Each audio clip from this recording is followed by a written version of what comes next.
ყველაზე მეტად ვისაც ეშინია რეჟიმს ის ხალხი ყავს ციხეში გამოკეტილი პირველ რიგში მიხეილ სააკაშვილი ეს არის ჩვენ ვიცით აპელაცია ფიჯაკების საქმეზე ეს არის პერიოდი როდესაც მიხეილ სააკაშვილი აშენებდა ქართულ სახელმწიფოს ემსახურებოდა საქართველოს ეროვნულ ინტერესებს რა თქმა უნდა ამ პროცესში მასპინძლობდა სტუმრებს თავის კოლეგებს პრეზიდენტებს პრემიერ-მინისტრებს სენატორები ჩამოდიოდნენ და აი ამ წარმომადგენლობითი ხარჯებისთვის ასამართლებენ საქართველოს მესამე პრეზიდენტს რომელმაც რეალურად საფუძველი დაუდო თანამედროვე ქართული სახელმწიფოს შექმნას ბიძინა ივანიშვილმა ყველაფერი გააკეთა იმისათვის რომ აი ეს პირველადი ვადა რაც იყო მისჯილი 6 წელი იმისთვის ზევიდან კიდევ დაემატებინათ მეორე 6 წელი რადგან შიშს დიდი თვალები აქვს და მიხეილ სააკაშვილის საქართველოში თავისუფლებაზე თავის ხალხთან თბილისში რეგიონებში სოფლებში ნიშნავს იმას რომ პირველივე მოსახვევში ბიძინა ივანიშვილი დამარცხდება დასრულდება მისი აი ეს პრორუსული რეჟიმი და ამიტომაც ყველაფერს აკეთებს თავისი ჯიბის სასამართლოს და ჯიბის მართლმსაჯულების მეშვეობით რომ რაც შეიძლება დიდხანს გააჩეროს მიშა სააკაშვილი ციხეში მაგრამ როგორც კი დასრულდება ეს რეჟიმი იმ დღიდან იქნება მიშა თავისუფალი და თავის ხალხთან ერთად. ეუთოს დავრიწამინა ეუთოს 36 სახელმწიფო აქვეყნებს განცხადებას საქართველოზე წერენ რომ პოლიტპატიმრები უნდა განთავისუფლდნენ და ისაჯოს ყველა მოძალადე და კითხვის ნიშნის ქვეშ აყენებენ თვითმმართველობის არჩევნების სანდოობას და წერენ რომ სამწუხაროა ოცნებამ დროულად რომ არ მოიწვია ეუთო. ძალიან გავლენიანი ქვეყნები არიან ხელმომწერი. სადამდე შეიძლება პროცესი მივიდეს და რას ნიშნავს 34 ქვეყნის ერთობლივი განცხადება და ისი მანიშნებია ეს არის კიდევ ერთხელ დადასტურება იმისა, რომ ოცნების რეჟიმს არ აქვს პოლიტიკური აღიარება სოფლიოს ცივილიზებული ნაწილის მხრიდან, რომ ეს რეჟიმი არის პრაქტიკულად დე-ფაქტო მმართველობაში საქართველოსი, რა თქმა უნდა ისინი არ მოიწვევდნენ თავის დროზე ეუთოს დამკვირვებელთა მისიას, იქიდან გამომდინარე, რომ ატარებენ სპეცოპერაციას, მათ იციან, რომ ეს ამ სპეცოპერაციას არაფერი აქვს საერთო თავისუფალ და სამართლიან არჩევნებთან, მით უმეტეს კონკურენტულ გარემოში ჩატარებულ არჩევნებთან, იმიტომ რომ ამდენი ადამიანი არის ციხეებში და დატყვევებული და ბოლო წუთას იმისათვის, რომ ჩათვალეს, რომ ვიღაცას არ ექნებოდა არც ადამიანური და არც პოლიტიკური ღირსება იმ აქ ჩამოსასვლელად გაუპრავებდნენ და გაამართლებდნენ იმ სპეცოპერაციას, რომელსაც ბიძინა ივანიშვილი და ოცნების რეჟიმი აწარმოებს და აპირებს რომ ჩაატაროს, მაგრამ მათთვის არ ვიცი თუ იყო სურპრიზი ამ ადამიანებს, რა თქმა უნდა, აღმოაჩნდათ ღირსება, აღმოაჩნდათ პრინციპულობა და არიან თავის პოლიტიკაში თანმიმდევრულები, როდესაც არ აღიარებენ ამ რეჟიმის ლეგიტიმურობას და რა თქმა უნდა ასევე ვადების სიმოკლის გამო ისინი არ აპირებენ ჩამოსვლას და დაკვირვებას ამ სიხალბეზე.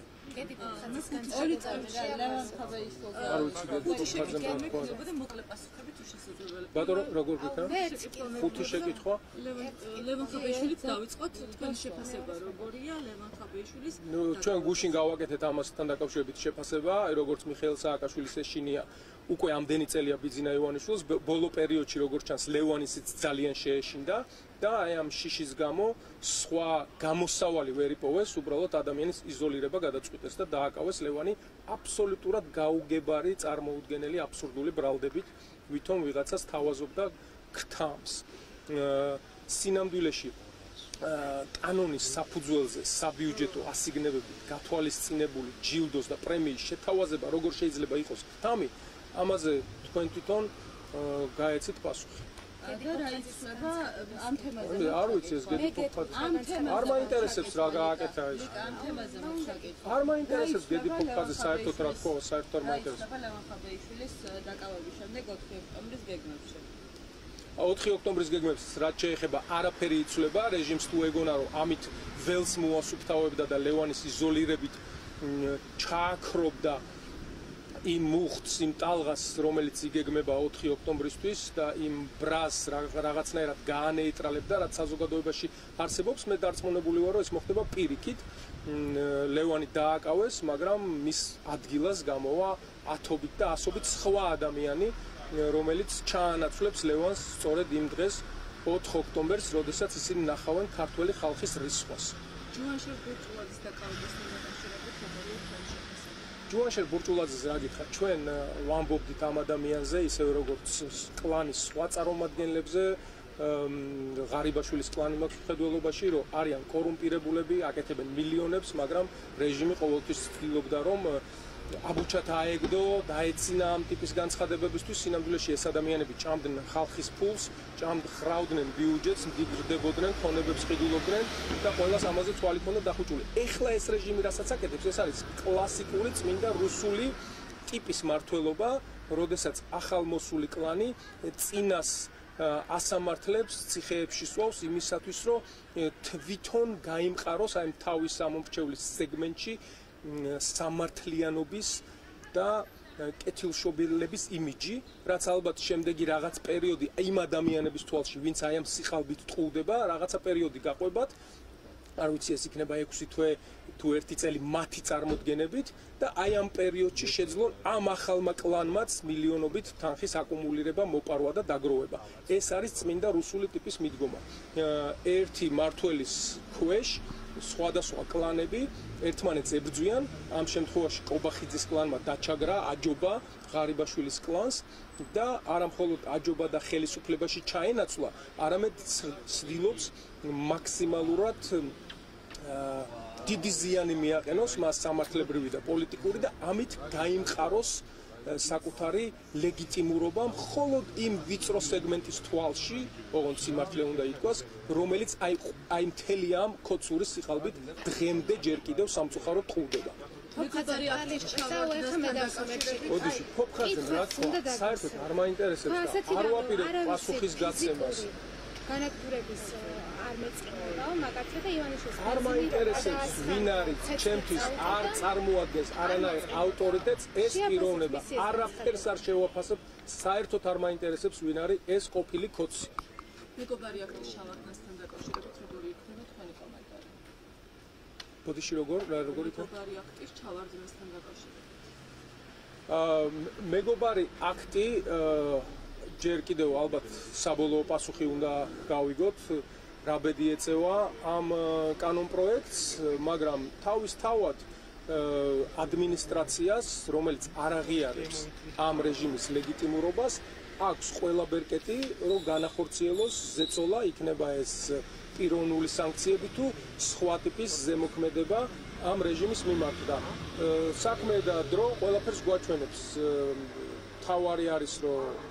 ისინი შეერთებული შტატები ისე როგორც ევროპის სამყარო ქვეყნები ჯერ კიდევ ინარჩუნებენ თავიანთ პრინციპულ თანმიმდევრულ მიდგომას ამ რეჟიმის მიმართ, არ აღიარებენ ამათ ლეგიტიმაციას და დანარჩენს უკვე დროთა განმავლობაში ვიხილავთ თუ რა ზომებს მიიღებენ და რა გადაწყვეტილებები იქნება ამათთან დაკავშირებით. ხომ შეგიძლიათ უკრაინელების დაკავება ტრატურის მიზეზით? არ ვიცი, მე ამათ დაკავებებს, ამათ გამოძიებებს, ამათ ესე ვთქვათ სუსის თუ პროკურატურის პიარს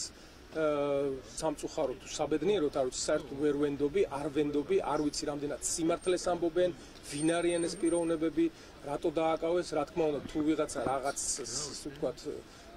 დანაშაულებრივ ქმედებას გეგმავდა, არის ძალიან ცუდი და აუცილებელია მისი აღკვეთა, ოღონდ წინასაარჩევნოდ როგორც წესი ქოცები რასაც გააპიარებენ და რასაც გამოიგონებენ და შეთხზავენ ხოლმე არასდროს არ მართლდება და არის რაღაც თქვათ მათი საარჩევნო მიზნებისთვის გაშუქებული ისტორია, რაც სიმართლეს არ შეესაბამება, ასე რომ ამ კითხვის შინაარს მე ვერ ვიგებ,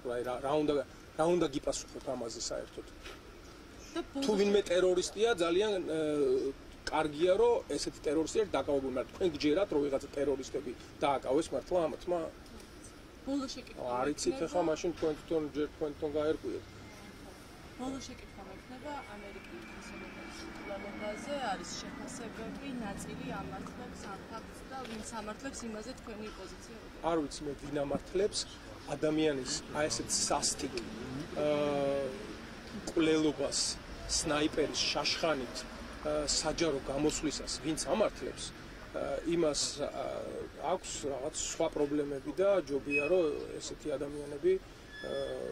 შეემოწმონ მიმართონ სამედიცინო დაწესებულებებს. სხვა ამაზე რა გითხრათ, იყო აბსოლუტურად შემაძრწუნებელი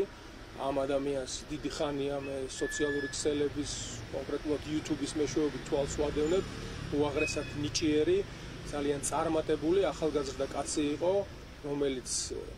ნებისმიერ მემარცხენე კომუნისტს, აი ამ ქოცური ტიპის სხვათა შორის იმ გამოყვანილ რაღაცა თაობას, რომელიც ცდილობს, რომ ამ სოციალიზმ კომუნისტურ, ბოლშევიკურ, მარქსისტულ იდეალებზე აღიზარდოს, ნებისმიერ დებატს უგებდა, ნებისმიერ მოედანზე, როგორც წესი მათ მოედანზე ეთამაშებოდა ხოლმე კოლეჯების კამპუსებზე და ძალიან დასანანია, ძალიან სამწუხაროა, რომ ესეთი ნიჭიერი ადამიანი, აი ეს ვიღაცა მუხანათურად, ვიღაცა არამზადამ ესე მოკლა სნაიპერის შაშხანით. მადლობა.